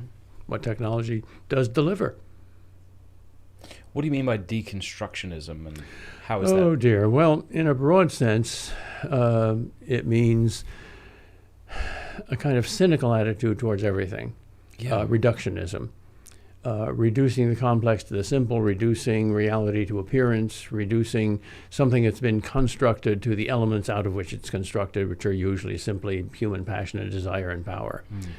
And especially reducing all arguments to arguments about gender, class, or ideology. Gender, and class, and to ideology. put it technically, the essence of Derrida's deconstructionism, the most famous kind, is that nothing is itself. There is no such thing as a true identity. There are no Platonic forms. Good is really evil, evil is really good. At the heart of justice is injustice. At the heart of injustice is justice, etc. In other words, a denial of the fundamental law of identity, which is quite consistently Nietzschean. Nietzsche said, we have not killed God, we atheists, until we have killed grammar, because grammar is order in language. I wonder, does that relate to 1984, the book where they're getting rid of words? And Yes. It's all about language. Confucius was a master of language, and he had something like 600 different suggestions in the Analects. And someone once asked him, which of your suggestions, if you could choose only one, would you want the whole world to obey? And he said, restore the proper names to things. Call things by their right names. That's the first. What do you think about this, that we should continue? This actually is kind of a quote from Man for All Seasons. We should keep ugly names for ugly things. So, fornication, self-abuse, not masturbation or playing the field. Sodomy, not gay sex. Adultery, not cheating. These sorts of things. It's important that we keep those terms. Well, we're allowed in this country to do any of those things, but not to say them. We can't insult people's feelings. So it's almost illegal to call things by their proper names. How have you found that teaching? Have you been in situations where you felt like you may offend people? If I were in a public school, I would be in trouble, I think. In a Catholic school, I don't think we are. There was a movement a couple of decades ago by the radical feminists to insist on penalizing professors for wrong pronoun use. This was even before the transgender movement about he and she. Crikey. But to use the generic he, Yes. or the generic man, would be an offense. It almost passed, but it didn't. Wow. And I think we're commonsensical enough not to raise it again. Yeah, proper names. You know the story of how they solved the pronoun problem at Harvard Divinity School? Yeah. The feminists said, we can't call God he anymore because that's male chauvinism. So the faculty said, well, we'll call it he or she. And they said, we're not satisfied because he comes first. And in reparation for that, we want to put she first. Well, fine, we'll put she first. So now the pronoun for God is neither he nor she, nor he or she, but she or he. But then the tree huggers and the environmentalists said, but you've forgotten Gaia and the planet and subhuman things, and you forgot the other pronoun, it. So they decided that the appropriate pronoun was she or he or it, and that was too long, so they condensed it to one syllable. Very good. It's hard though. How do you how do you maintain your humor in the face of such, degradation, the thing falling apart. If there weren't silliness in front of us, there wouldn't be anything to joke about. Yeah. It's easy. You just make yourself an echo chamber of the society, and you say ridiculous things. God must have a wonderfully patient sense of humor to put up with us. Yeah. You know, he used a jackass to get into Jerusalem, and he's continually using those same instruments. Yeah, I don't think I'd have God's patience. I'd be done. Yeah. And I wouldn't save us either. I'd be like, nah, you go on. Yeah. Done with you. Well, I'm glad you're not God. I'm glad I'm not God too. Yeah. I hope so. Yeah, indeed. Have you encountered or written or spoken much on the topic of scrupulosity, religious scrupulosity? No. I know there are such people. I think there were more such people in the past than there are in the present. And that's always a perennial danger. Looseness is much more popular and much more fun. Yes. Although I see a pendulum swinging. It seems like we didn't talk about hell. God was nice, and we made little lambs of God with fluffy little, what do you call them? Those cotton ball things on plates, and we'd say, the Lamb of God. It was all lovely. And we realized, goodness gracious, we have to begin talking about hell again. And I wonder if we're not swinging back too far in the opposite direction in certain quarters. Oh, yeah. We have a moral streak in us. And if we have subtracted that moral streak from the really important parts of human life, then we're going to put it somewhere else. And we're going to be extremely scrupulous about recycling bottles. Yeah, golly, you're not wrong. Or about COVID restrictions. Or about eating too much cholesterol. Yep. If you don't have religion there, you'll have it somewhere else. No, that is interesting about recycling. You have your little bins that you... Nothing wrong with that, but to be very angry and intolerant to people who are a little careless there is, puritanical. Any good Catholic authors you've been reading lately? Michael O'Brien. He just came out with a new novel. Did he? What's it called? The Sabbatical. It's called? The Sabbatical. The Sabbatical. The one last year or 2 years ago was The Lighthouse. It was the shortest one. Delightful. He's a genuinely good writer. I agree. Wonderful observer, psychologist, wonderfully Catholic. Though it's difficult to go from Tolkien and Dostoevsky. Oh, you don't go anywhere from Tolkien. That's and the problem. Yes. That's where I started, would you believe it? Would you believe that by the time I finished high school, I had read one novel, and it was a stupid novel, and I never developed a love for reading, unfortunately. I had a conversion to Christ. It's not too late. Well, I do now. I had a conversion to Christ when I was 17, and then just became vociferous. I wanted to read as much as I could. And I began reading Dostoevsky because I wanted to be the sort of person who read Dostoevsky. Total pride, absolute arrogance. And then I accidentally fell in love with him. Yeah. It's very significant that you developed a love for reading after your conversion. Yeah, it is. Because Christ is the Word, and a word is not just an abstract concept. A word is a story.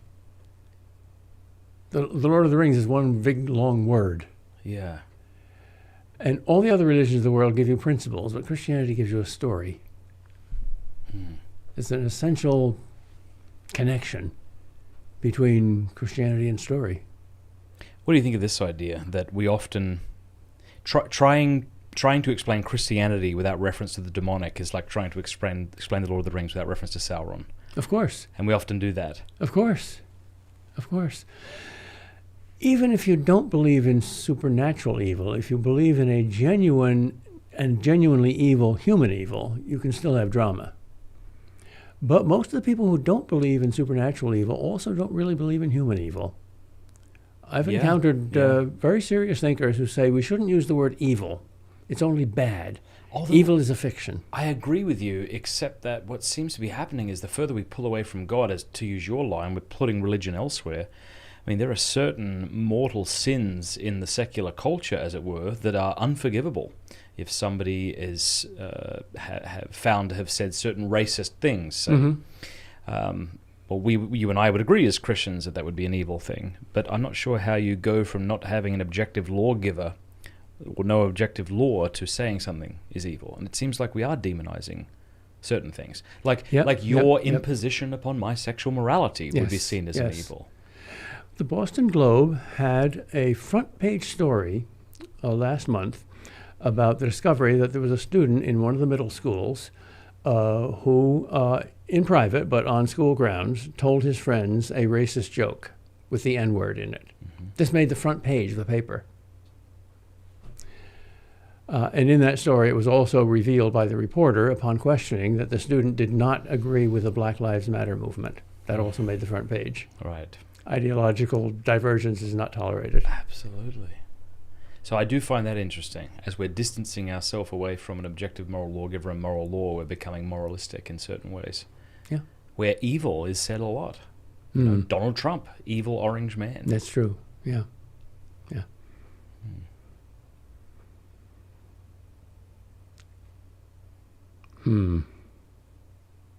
Well, let's not talk about Trump. I don't have a Trump card in my back. He talks enough for himself. He does. He does. You know, I used to classify myself as a liberal, and I voted for some Democrats, and now I usually vote for Republicans and don't classify myself as a liberal, but I haven't changed my opinion on any issue. They've just changed the labels. Yeah. I mean, I used to think a liberal was in favor of human nature and freedom and protecting the innocent. And they stopped on the abortion issue. They protect all other innocent human lives, but you stop there. Why? And conservatives, why don't they conserve the environment in a reasonable way? Why isn't that why are they afraid even of the topic being broached? Yes. Or allergic to it? Yes, that's not true conservatism. The sex one seems obvious. The abortion one seems obvious. Anything around sex, as you've said, becomes multiple choice. Anything, yeah. Like, I wonder imagine if COVID was an STD. Oh. How would COVID restrictions look? Write a novel about it. All right. It would be too fantastic. Yeah. Hey, what do you think about horror? I like it. I do too. Yeah, okay. I do too. The fact that we go in for horror means that we still believe in evil. Not just inconvenience, not just incorrectness, but evil. Something truly terrifying. And the fact that we like to play with it means that we're afraid of it. Kids play with things like guns and war and stuff like that because playing means putting it at a safe distance. Without that sense of play, without that sense of theater, you either have to avoid it altogether or become so involved in it that it's terribly dangerous.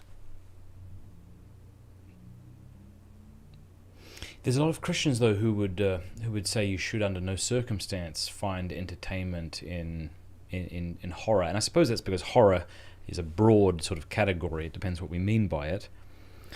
But I'm not sure how you could demonize it altogether without having to then demonize things like Hansel and Gretel. Mm-hmm. Like, that's a fairy tale, but that's one of the most terrifying things I've ever read. Yeah, yeah. Dracula. Yeah. That was good, I thought, until they got into the epistolary back and forth between the two ladies. If there is no devil, then Jesus is a fool or a hypocrite in talking so much about him. I mean, he's not the center of religion, but it's part of the package deal. And if you begin throwing away that package, you can throw away any part of the package you want.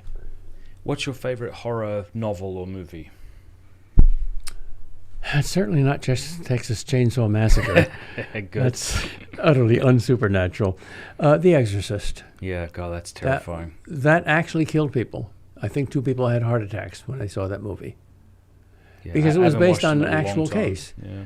Peter Blatty was a good Catholic, and the book isn't that well written, but it's carefully researched. Oh, interesting. Would the movie be better than the book?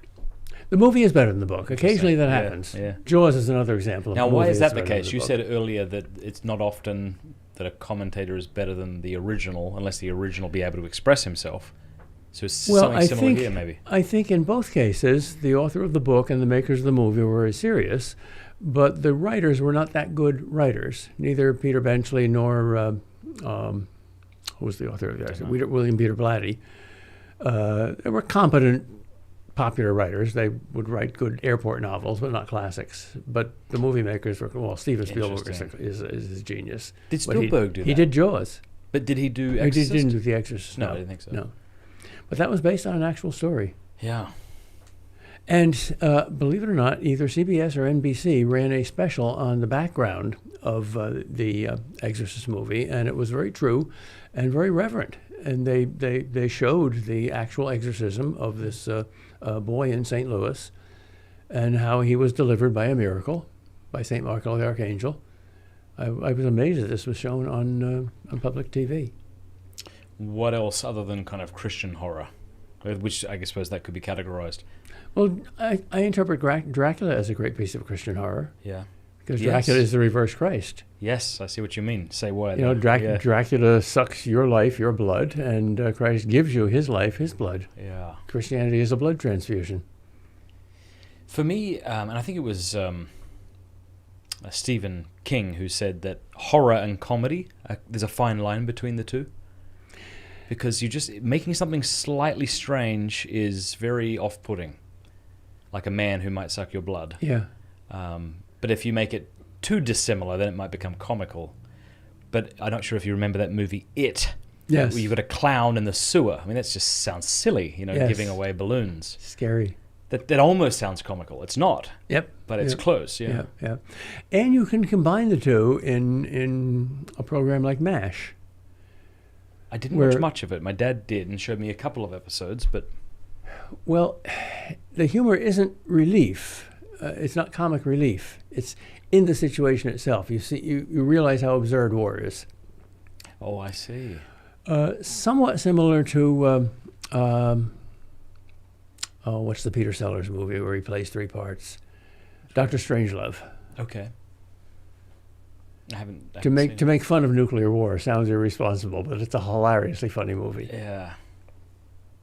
What do you say to those Christians who might have problems, though, with horror or this sort of thing, and they say, well, you shouldn't expose yourself to problematic content? I'm sure in The Exorcist there were certain actions that would be like awful and evil, and we shouldn't subject ourselves to that. We shouldn't put those sorts of ideas in our minds. Well, that's a serious argument. There are certain things that should remain private. How many of those things are there and where do you draw the line is a question of prudence and discernment. But there's a case to be made for that. But the attitude and the treatment is much more important than the content. You can have an anti-religious treatment of profoundly religious themes or vice versa. The Life of Brian. I'm sorry I find that so funny. I find it hilarious. I know I shouldn't.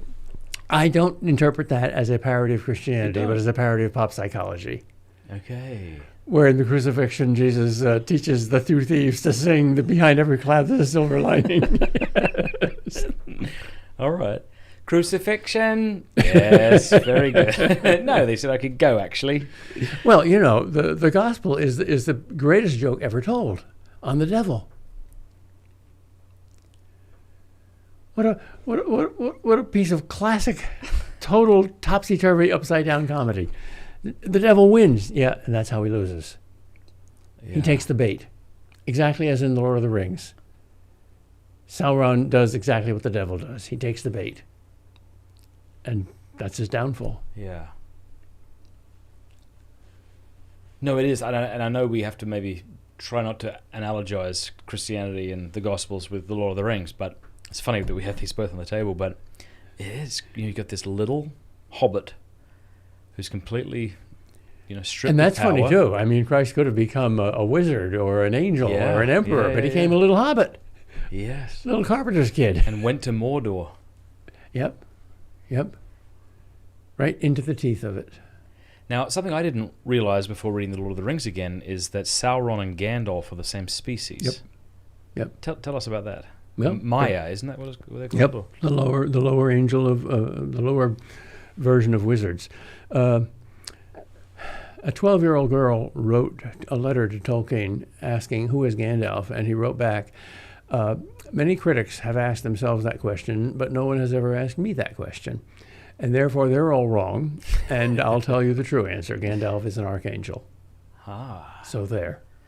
So when he's on the when he's fighting the Balrog and he says, "I am the keeper of the secret flame." What does that mean? That's the Holy Spirit. Is that what Tolkien meant it to be? I think so. Whew, that was such a powerful... There's a book called The Secret Fire by Caldecott that makes that point, and it's well written and it's pretty convincing. Yeah. Yeah. No, I love Gandalf so much. Who doesn't? Who couldn't? Gandalf for president. Yes. Stickers. Have them made now. Of course, Saruman would win. Yes, Saruman would win. Yes, the pragmatic traitor. Well, Judas Iscariot was an ordained Catholic bishop. Yeah.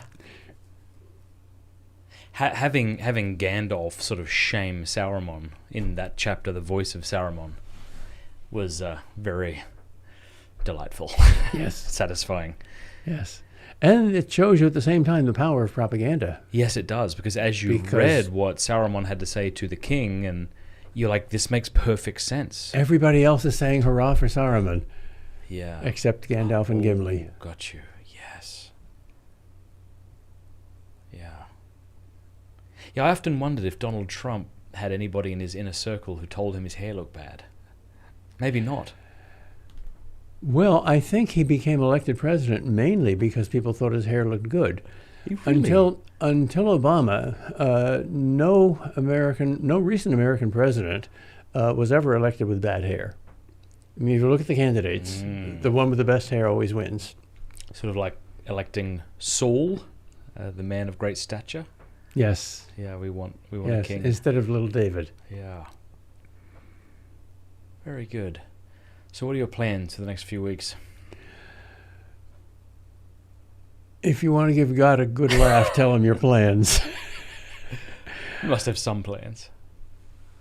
Are you getting tired of... I mean, you say you're doing nothing. Maybe you didn't say that, but I'm assuming that because you're not going in to teach. But what is it you busy yourself with other than writing? Well, there's always family needs, and the house is a mess, and we're still helping our 4 kids in various ways. And I'm writing off and on when I get time to. And I'm getting old.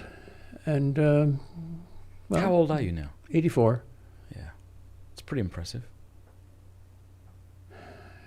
And I find it increasingly difficult to keep from my consciousness the fact that I'm getting old. Yeah. You know, you can't go on forever.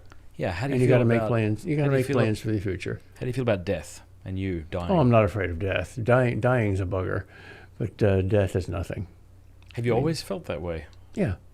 Yeah, death is a door, and it's all dark on this side, and it's all light on the other side. Which is easy to say when you're not close to dying, but I wonder what it's like when you are close to dying. Oh, I think it's even more true there. Finally, all my troubles are over. Finally, all my responsibilities are met. That's something to look forward to. Of course, it's going to be purgatory for both of us, probably, but... And that's going to be intensely painful, but you're going to want it. You're going to choose it. Yeah. You're going to say, Lord, please give me more of this purgatory so I can become more like you.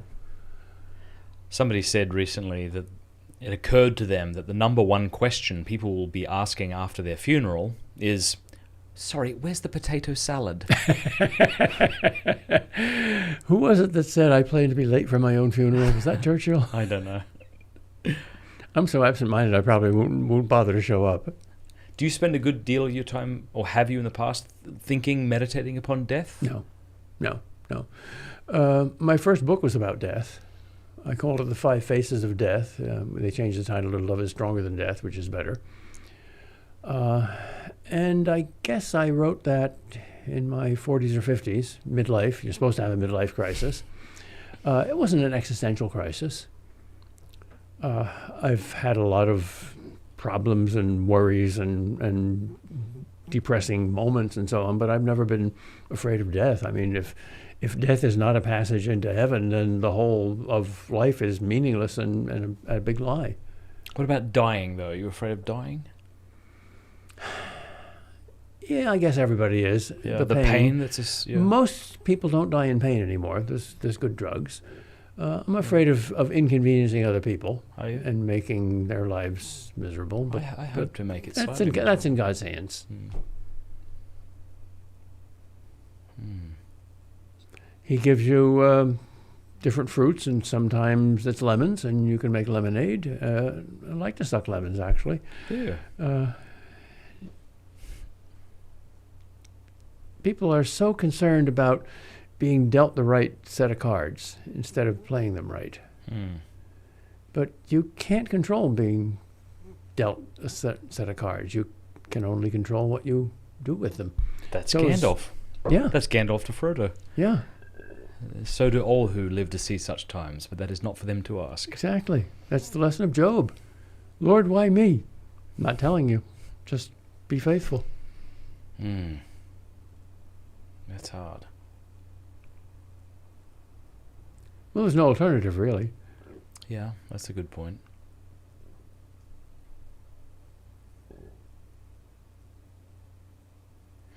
Look what we've done. We've said something very profound in the last 5 seconds. Silence. We brought ourselves to silence. Maybe that's where we should end. Yes. Give God a chance to speak, as Job did. The best words in the book of Job are Job's last words. The words of Job are ended. Then God finally gets to speak. Well, it's about time. And then the worst advice in human history is also found in Job. What's that? It's when Job's wife said, "Curse God and die." Yes, It's yes, not good advice. It's terrible. yes. Well, one of the most wonderful words, to my mind, in the book of Job is what Job is sitting on. Yes. The Greek word for it is skubala. It's the S word Yes. in Hebrew, too. It's a dung heap. Yes. Well, thank you for taking the time to be with us. Since this has been a lot about Lord of the Rings, give people a sort of 30-second pitch why, if they haven't, they should cease everything that they're currently doing and read the Lord of the Rings. Because Tolkien tells you what human life is and what you are by putting it all in a fantasy world. There are no hobbits or elves or dwarves or wizards or dragons, but there are people, and there is good and there is evil and there is divine providence and there is free choice, and Tolkien weaves them together in the most realistic story you could imagine. Very good. Thank you so much for taking the trip down You're from welcome. Boston to be here. I really appreciate it. This was a delight. Yeah, I enjoyed it very much. God bless you God and bless all you your too. fans. Thank you. That was lovely.